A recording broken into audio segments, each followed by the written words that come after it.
Hear me? First of all, I would like to say that my presentation has two titles, as had Sintanko. I don't know what has happened. Either one title comes from God or from Bakhtin himself. And after this presentation, I'm very pleased if you perhaps could add some more titles for the presentation. So think about it.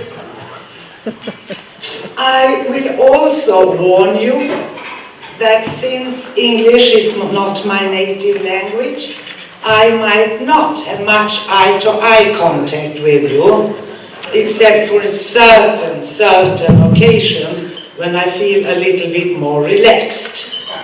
So, then you are warned. This is me, and why I put this up is because my department has changed, as you say, title. Originally, it was Department of Scandinavian Languages, but this year they have changed it so to Swedish language and multilingualism. Very strange. Also, since I am an emerita, and I know that there is no one else than Karin Junefelt at the university, they have skipped my department address, so it goes directly to Stockholm University if someone would like to have contact with me. Let me see if I can manage this. I am very yes. Here. I will just say, I use my own title. Why incorporating Bakhtin and Voloshinov into previous hypotheses about children's linguistic and cognitive development? And if you read this, I would say that the answer to this question above is better formulated by Bakhtin than I could ever formulate it. So, could you please read this? I will give you 2 minutes.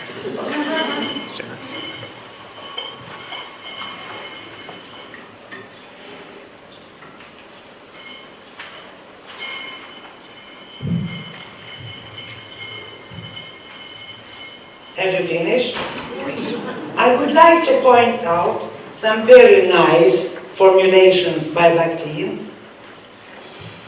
That is, you can see in the parentheses, my mother and so forth. Have you seen that? Isn't that nice? And further down, could Mama really love such a? Couldn't we see little Mikhail in front of his mother? This is so cute. Although neither Bakhtin nor Voloshinov were concerned with children's linguistic and cognitive development, it should be, Bakhtin's statement opens up for analysis of previous hypotheses on children's linguistic and cognitive development. Studies on children's linguistic and cognitive development have been conducted from several different disciplines: anthropology, linguistics, pedagogy, psychology. From a linguistic point of view, and I have to admit that I am a linguist, but I am not regarded to be a pure linguist, not in the Chomsky way.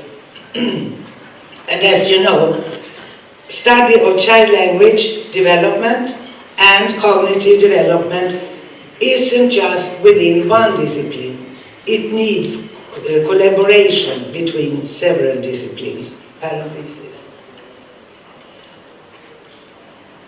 From a linguistic point of view, children's linguistic development have foremost been studied, from the perspective of phonology, morphology, syntax, semantics, and a little bit of pragmatics. And these studies have been carried out in isolation. Some people study phonology, some syntax, and so on. so they are not put together.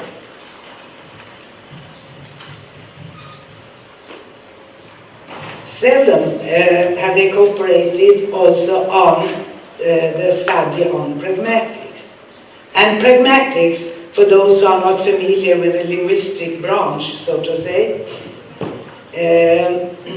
is the situational use of language.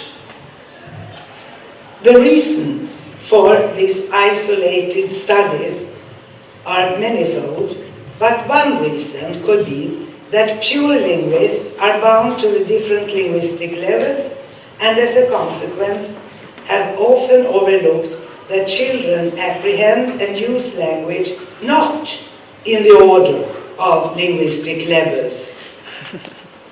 So think about that. The children don't start with phonology first, then morphology, then syntax. I will return a little bit to this later. Because the children learn the linguistic levels simultaneously.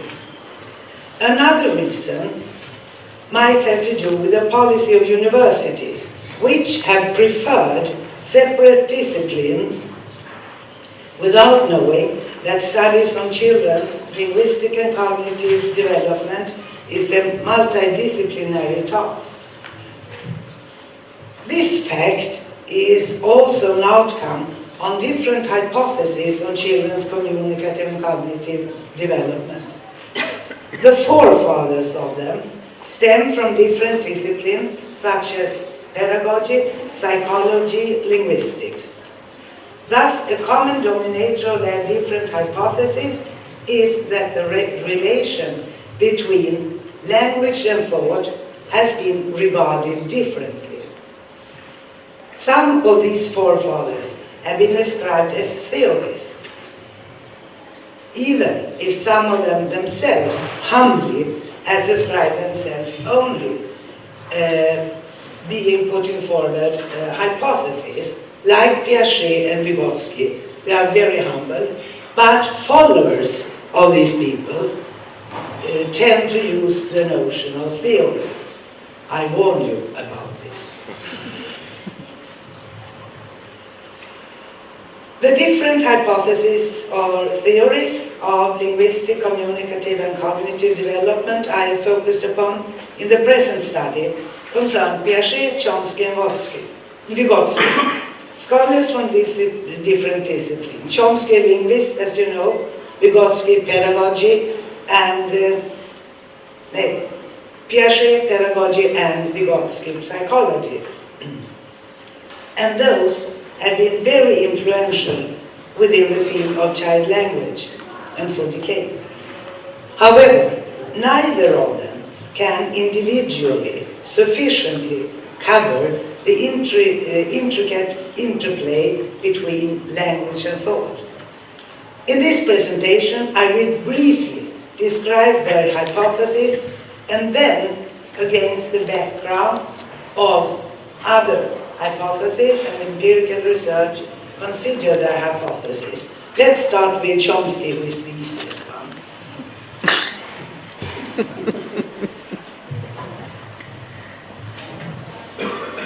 Cross your fingers. Yes.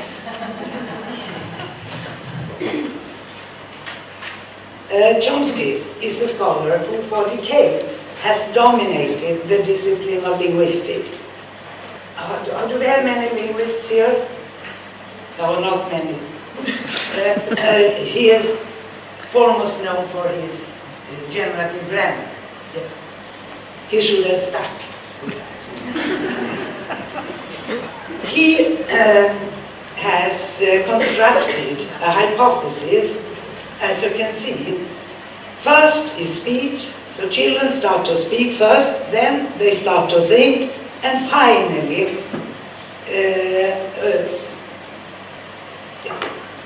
speech, thought, and finally communication. So the children don't communicate until their thought is ready, so to say. Chomsky's hypothesis relies on theoretical assumptions. A warning again. And this is best manifested by himself in a debate between him and Piaget, which was published by Piatelli Palmarini in 1980. In this debate, the issue about blind children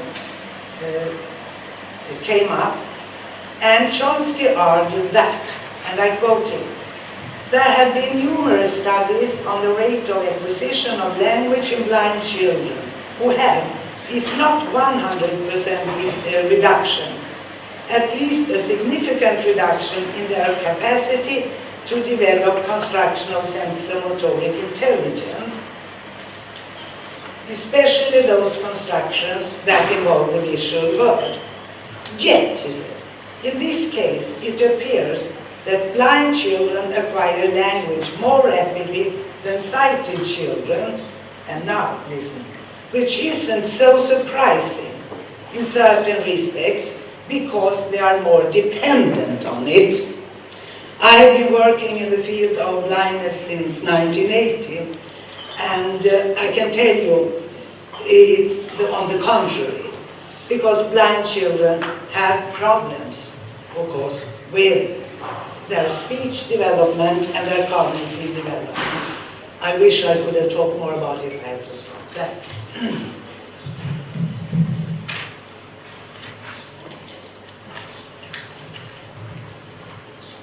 I have to tell you that also Chomsky thinks or believes himself that he is relying on natural science.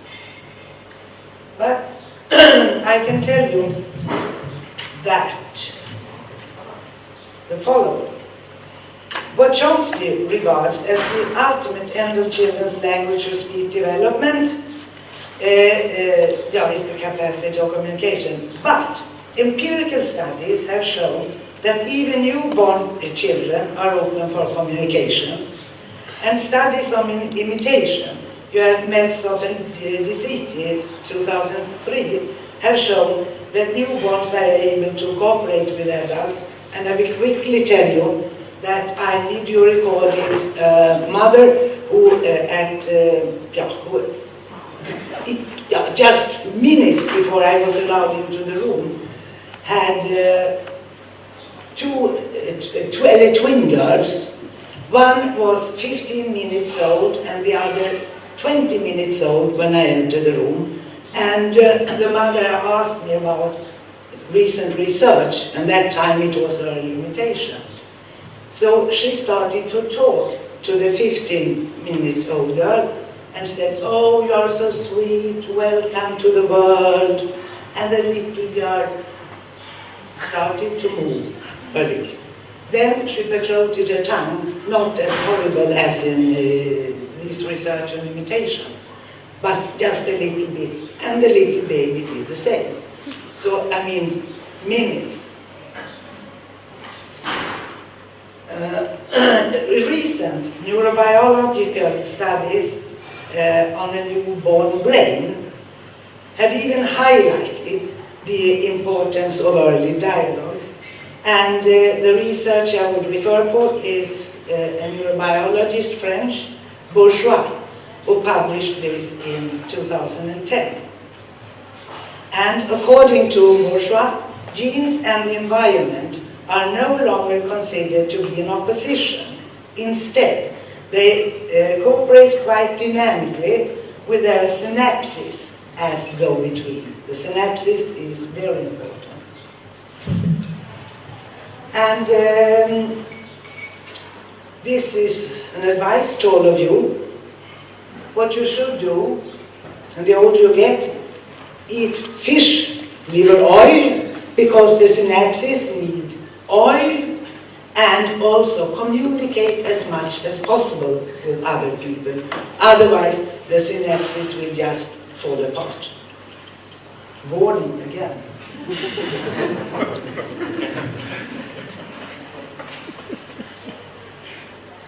Let's turn to Piaget, and here you see the way he worked. The child, the little baby, starts at an autistic stage. How many of you have children? Good. Were they autistic when they were small babies? No, not at all. So let's continue with my reading now.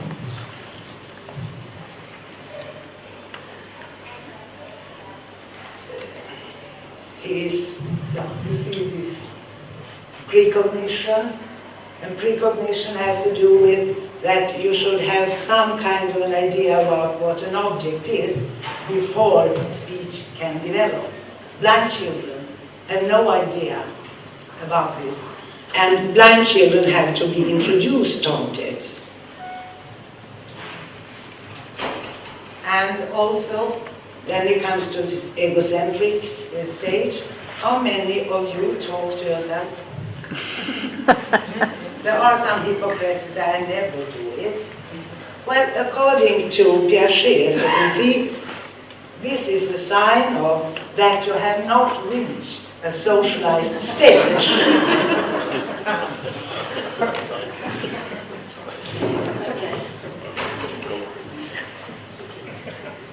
Yeah. So this is very sad. Piaget claimed that the child in the egocentric stage could not differ between the I and not I. You know, he was an individualist, and from an individualistic point of view, there is only the I. Do we have Americans here? Individualistic country. I come from Sweden. We are a little bit between. The further east we go, the more collectivistic people.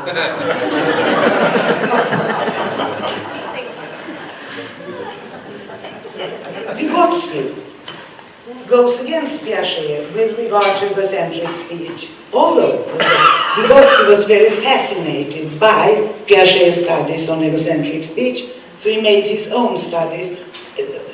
Gorgeous, read about them, the way they were performed. Won't tell you now. I will quote from Piaget, from Vygotsky. Piaget emphasizes that egocentric speech does not provide communication. Egocentric speech, in Piaget's description, appears as a byproduct of the child's activity, as a stigma of the child's egocentrism. Egocentric speech is therefore useless. Useless.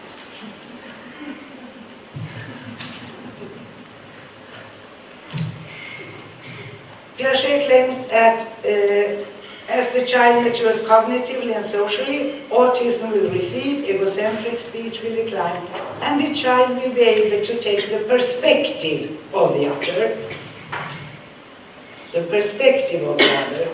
But he was, of course, a child of his time, and when we are into the perspective of another, it has to do with a more fashionable notion, intersubjectivity. I will return to that. Yeah. Do I need to offer more time on Piaget? No, you can read by yourself.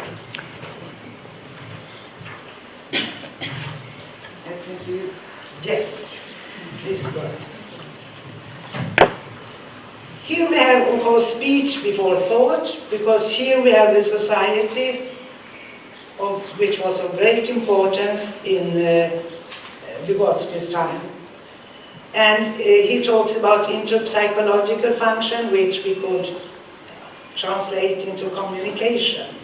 He also has egocentric speech, and he talks about intrapsychological function, which could be the same as thought. But from a linguistic point of view, he's very interesting because he brings up the notion of semiotic signs and semiotic mediation. And semiotic signs are very important from a linguistic point of view. He differentiates between technical tools and psychological tools, and psychological tools the same as language.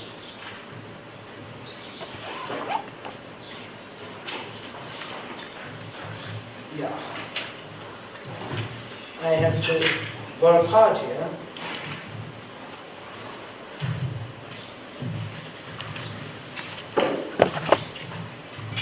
I would just say like this, that egocentric speech he regards as a sign of that the thought is not ready. And, well, here we can agree with him, I think, to a part, because sometimes you use egocentric speech to formulate your thought, to make it clearer for you, for yourself.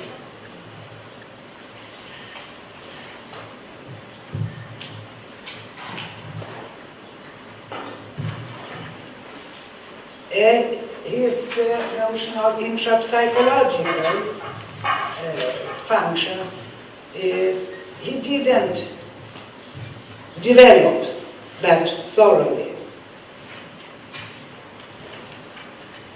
But he claims also that, which is very good, psychology still does not know how the change from overt to inner speech is accomplished, or at what age, by what process, and why it takes place.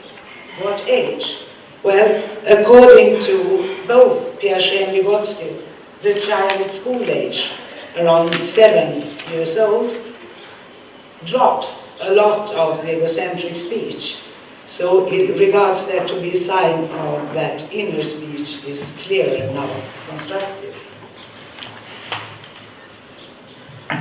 He is a little bit confusing when he talks about inner speech and thought and the relationship between the overt speech and the inner speech.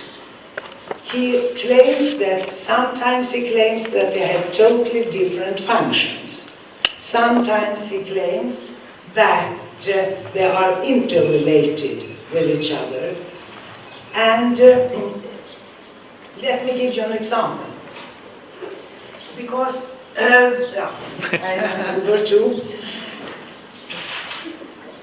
You must have experienced the same as this. You are sitting at a coffee table, you have eaten a lot of cakes, and inside your head, someone says to you, yourself, say, take another cake. You reach out your hand, and then you say, no, I don't want one. You see, that is a combination by inner and outer speech. What's going on? Just to exemplify.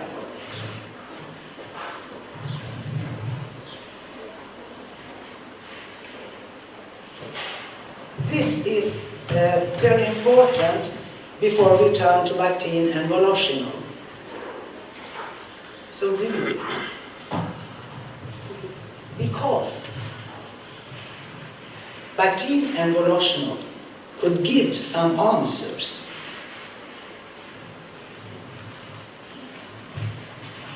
You read it?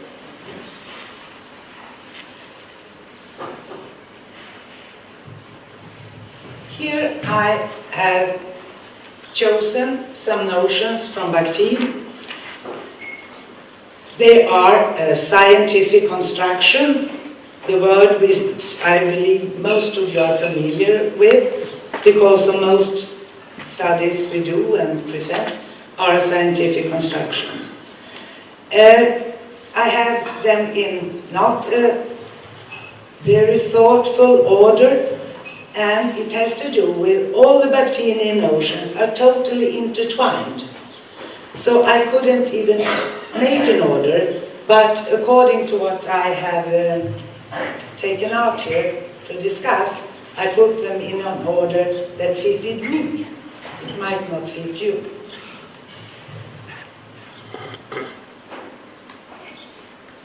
According to Voloshinov, studies of dialogues will offer insights not only about inner speech but also thought, since the units of which inner speech is constituted are certain whole entities, somewhat resembling a passage of monologic speech or whole utterances, but most of all they resemble alternating lines of dialogue.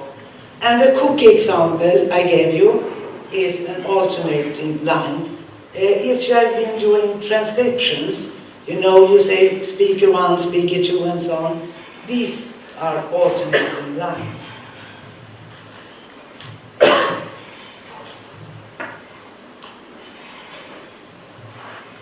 Bakhtin and Voloshinov, who distinguished between external and internal speech and the way they described it, made them come much closer to language and thought than hypotheses, the other hypothesis I presented here.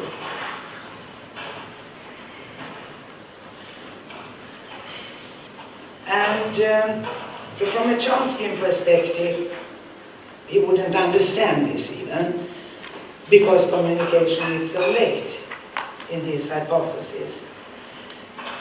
From a Piagetian perspective, it is also a little bit confusing, since Piaget based lots of his studies on children's handling with objects. Language was not that interesting for him. I have not seen any studies on interaction between adults and children in Piaget, but if you have, please inform me. We'll definitely go into that also. Vygotsky is the closest to Bakhtin and Voloshinov with regard to his hypothesis.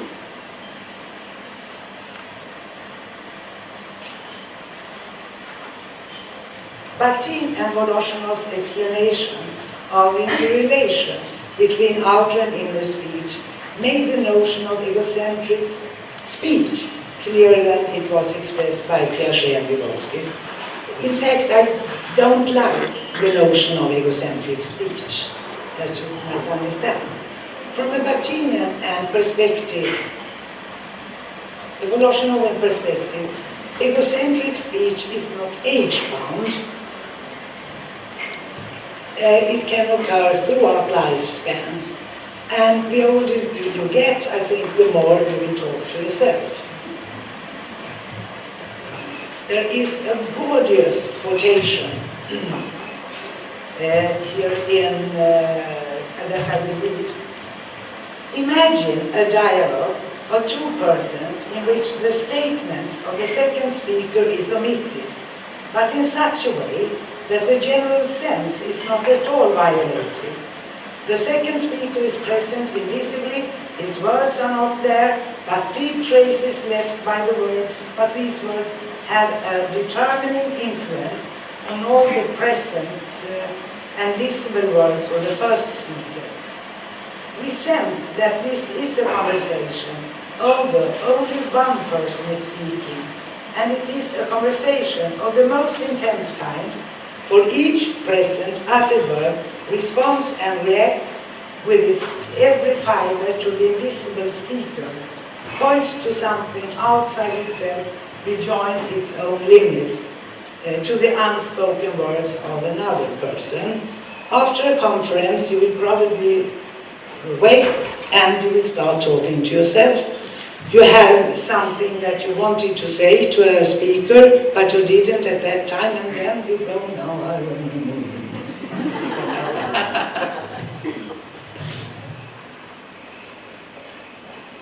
Oh, oh, oh, and you hold it. oh, I hold it. Oh. It happens to me all the time.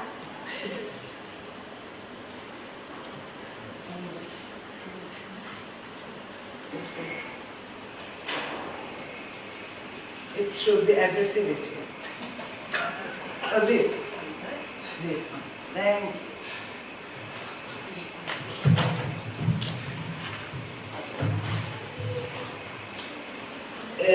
Aggressivity is very important, as you know, for Bakhtin and Voloshinov. Bakhtin stated that, I quote, this addressee can be an immediate participant, interlocutor in everyday dialogue, a differentiated colleague or specialist in some particular area of cultural communication, a more or less differentiated public ethnic group, like-minded people, opponents and enemies, a subordinate, a superior, someone who is lower, high, and so forth. And, important, it can also be an indefinite, unconcretized other. Neither Chomsky nor Piaget talked about an addressee, and this is why talk about an addressee if you're an individualist, and language just pops down. Vygotsky neither mentioned the addressee, although he pointed out the importance of the other. As to the use of the notion of addressee, Bakhtin and Voloshinov has changed the notion of egocentric speech. Piaget claimed that egocentric speech was a sign of that the child could not take the other's perspective and as such was not even able to address another. And from a Bakhtinian Voloshinovian point of view, the addressee could be the self. Besides, as to blindness, addressivity is very important in group conversations, since it's hard to, by body language, address a counterpart.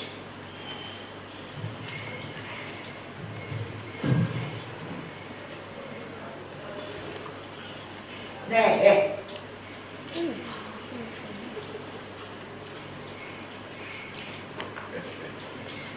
I skip it. I skip it. I will now go to I, you, self, and other.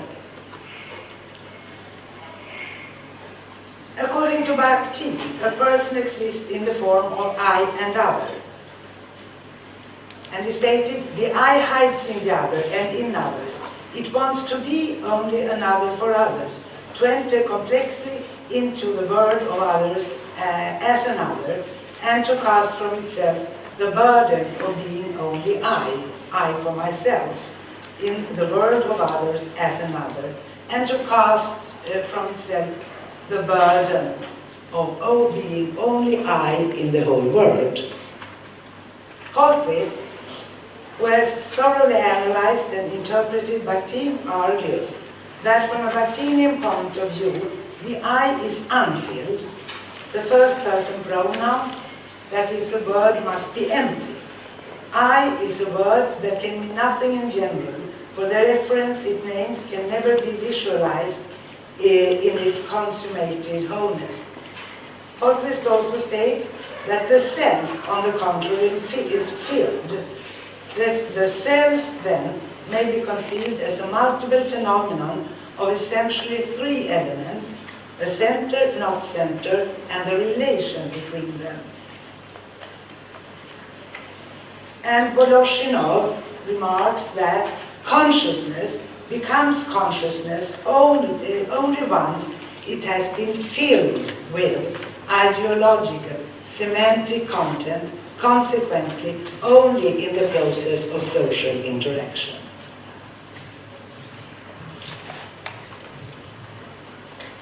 I will jump to dialogicality. Bakhtin stated that, and I quote, dialogic relationships are possible not only among the whole, relatively whole utterances. A dialogic approach is possible toward any signifying part of an utterance, even toward an individual word, if that word is perceived not as the impersonal word of language, but as a sign of someone else's semantic position, as a representative of another person's utterance. That is, if we hear it in someone else's voice. Thus, dialogic relationships can permit inside the utterance, even within the individual word, as long as the two voices collide within its dialogicality. And dialogic relationships are also possible between language styles, social dialects, and so forth. Neither of the hypotheses that I had discussed previously has presented or brought up the notion of dialogicality, although it's a very important notion for the child's linguistic development. In my opinion, the notion of dialogicality is a means by which the child can develop linguistic competence. Dialogicality is a means by which children can make utterance from others their own and integrate an utterance from a specific situation into another situation where the meaning of the original utterance can change. From the beginning, the child just takes up utterances from others, which Piaget has been regarded as parroting. But over time, and due to dialogues with others in different social activities, the child will be able to distinguish a linguistic pattern in the use of a specific social cultural language due to dialogicality. In that respect, dialogicality is one of the bases for the children's linguistic and cognitive development. And that is independent of whether the dialogue is characterized by authority or intersubjectivity. Dialogicality is also a very important means in children's socialization into specific social cultures, worldview, values and norms, since parents strive for dialogicality as a means to obtain an intersubjective situation definition. Sometimes parents also encourage children to repeat an utterance expressed by the adult to confirm that there is dialogicality between the adult and the child. Authority and intersubjectivity.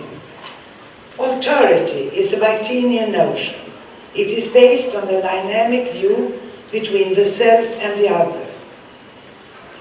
In the self, as well as in the other, there is heterogeneity of different perspectives. The opposite to authority is intersubjectivity, although it was not a notion known in the times of Bakhtin and Voloshinov, who called it consciousness. Intersubjectivity is an instance when two interlocutors are conscious of each other and share focus, worldview, values and norms. And the notion of intersubjectivity is especially coined by Ragnar Rommetveit, a Norwegian philosopher and psychologist. And according to Rommetveit, intersubjectivity must in some sense be taken for granted in order to be attained. Mothers are very good at that. Some fathers also. Let me give you an example. The mother says to the child, "Are you hungry?" No answer, of course, because the child is a little small. Mother again, "Are you hungry?" No answer. Then the mother says, "Yes, I'm so hungry, say." It's very typical. And the notion of authority is very important as to children's both linguistic and cognitive development, because without authority there would not be any development.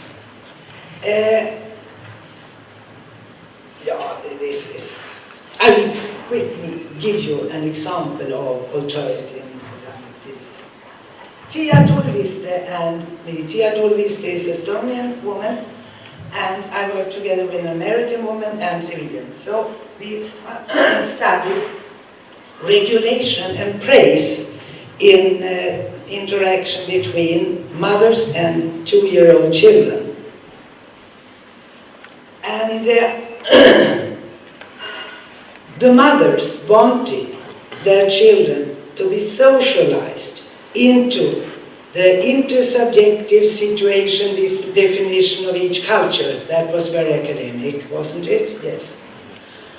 And when the children didn't do as the mothers wanted them to do, they regulated them. And with different means. The American children were asked many questions, many questions, and the Estonian children were addressed with imperatives. Sit, stand, do, and so on. The Swedish children were addressed with statements. This is what one should do, and so on. And the American children were socialized into talk a lot. Talk. How was your day, dear? And then the children should describe their days. A totally strange question from an Estonian and Swedish point of view. The Estonian children shouldn't talk at all during mealtime. The mothers said when the children started to talk, "Hush, we are eating." There are lots of other examples of this.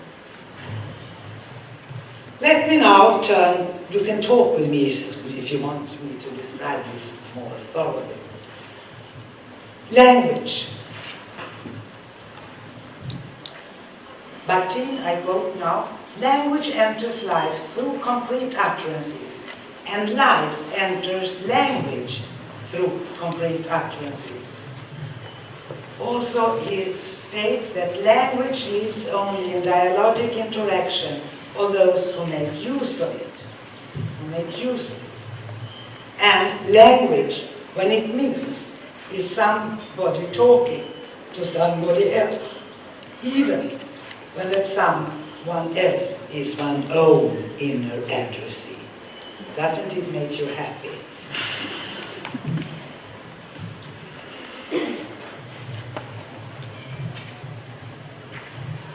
Word. I will turn to the notion of word. This is the one, a very beautiful formulation by Bakhtin. The word in language is half someone else's. It becomes one's own only when the speaker populates it with his own intention, his own accent, when he approaches the word adapting to its own semantic and expressive intention. Prior to this moment of appropriation, the word does not exist in a neutral and impersonal language. It is not, after all, out of a dictionary that the speaker gets his word. Rather, it exists in other people's mouths, in other people's contexts, serving other people's intentions. It is from there one must take the word and make it one's own. Sorry to say, but from a linguistic point of view, a definition of word is very often taken from a dictionary.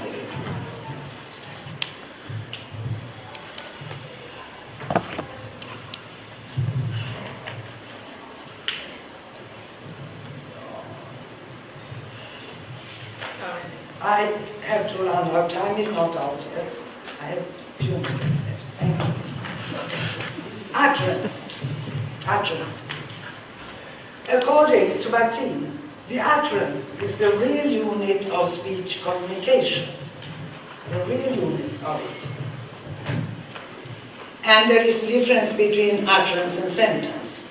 An utterance belongs to spoken language, a sentence to written language, but Piaget mixed everything. So he talked about sentences when he quoted what children had said. And also he said, it is a question with a question mark. And you know, spoken language don't have full stop and marks, question marks or anything. Genre. Genres are extremely important from the point of view of children's linguistic and cognitive development. And Bakhtin says a speech genre is not a form of language, but a typical form of utterance. As such, the genre also includes a certain type of expressions. And he distinguishes between everyday genres and other genres also. And the little small children are brought up with everyday genres. During diaper changing, mealtime, play, let's continue what to do. This is very important. And when you learn a genre, the way to speak in a certain situation, what language you use, you also learn the pragmatics of language. This is also very important as to second language learners, who most often seldom learn the pragmatics of language. Phonology, morphology, syntax, there it stops. And we don't care if they mispronounce or do things like that. But poor that devil who breaks grammatical rules. We can't stand it. What kind of a person is that? Why do they do this and that? Now, Bakhtin's and Voloshin's contributions with a central brevity in dialogue offers a lens through which linguistic and cognitive development can be studied more profoundly than previous hypotheses have offered with regard to development. So Bakhtin and Voloshin, both of them are, in my opinion, missing links in studies of children's linguistic and cognitive development. Yes, I will end.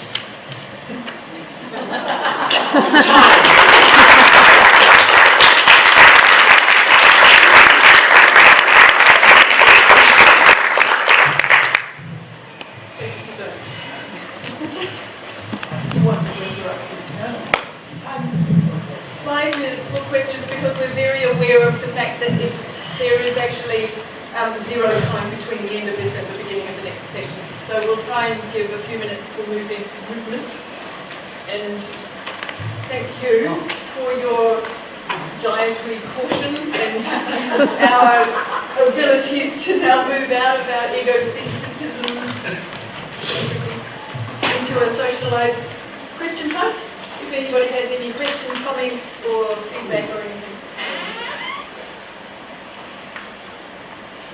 Yes. It seems interesting that people like Chomsky, who are supposed to be objective, are actually quite narcissistic.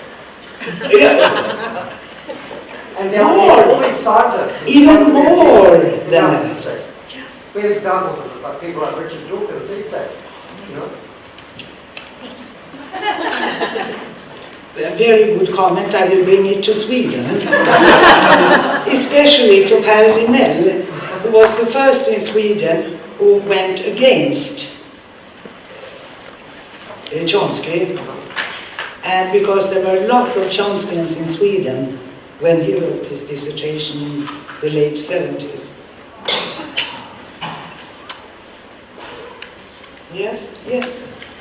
Please. Yeah, first of all, on Piaget, there's an interesting but early book by Piaget called The Child's Conception of the World, or The Child's Conception de la Réalité. And this is almost entirely conversations between Piaget as adult and his children. This was actually before he had children. He's talking to the children at the Enfants in Genève where he's working.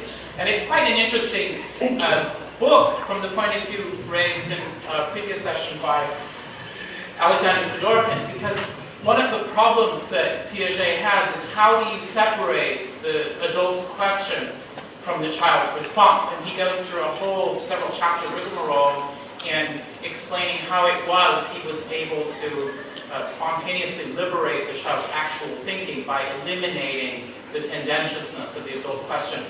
Not very convincing to Vygotsky. Vygotsky considers that actually it's not that easy to separate a question from a response. Thank you very much. And does he give examples also? Oh, the whole book's full of them. There's on animism and on naturalism. Thank you. I have not read. I will definitely read it. Thanks. Would you have some space? More? Please. Well, Karin, you didn't get to the last bit on understanding and meaning. Would you like to give us a little bit on that? I mean, I know it's huge, but I just wanted to invite that. Sorry.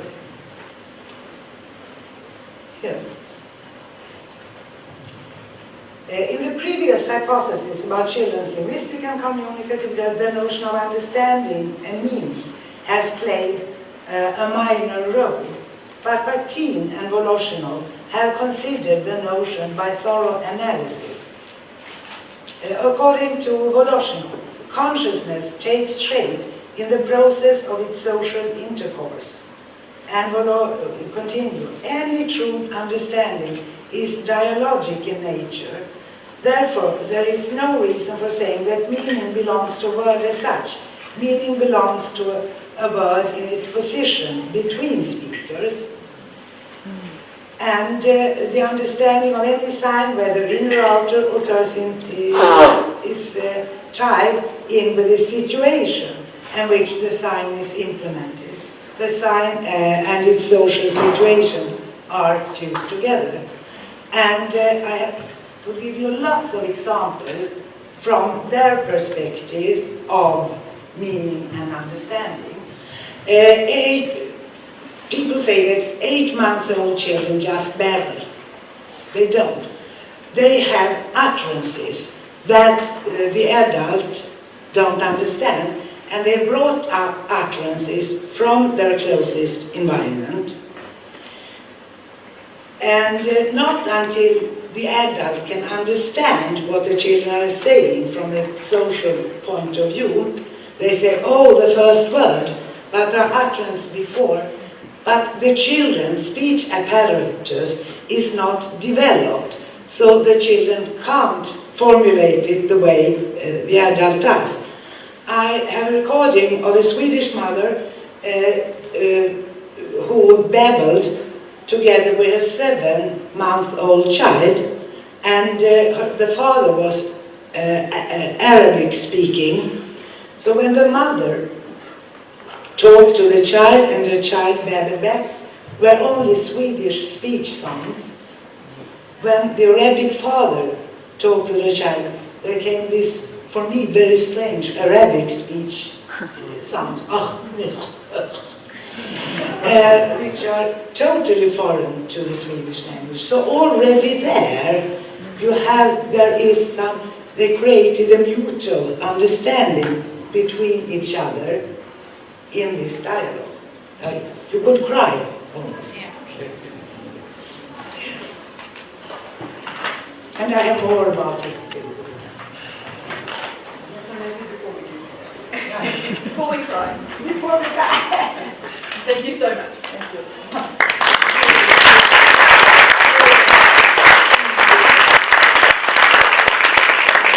And thank you. I will thank you who endured everything and all these things. Thanks.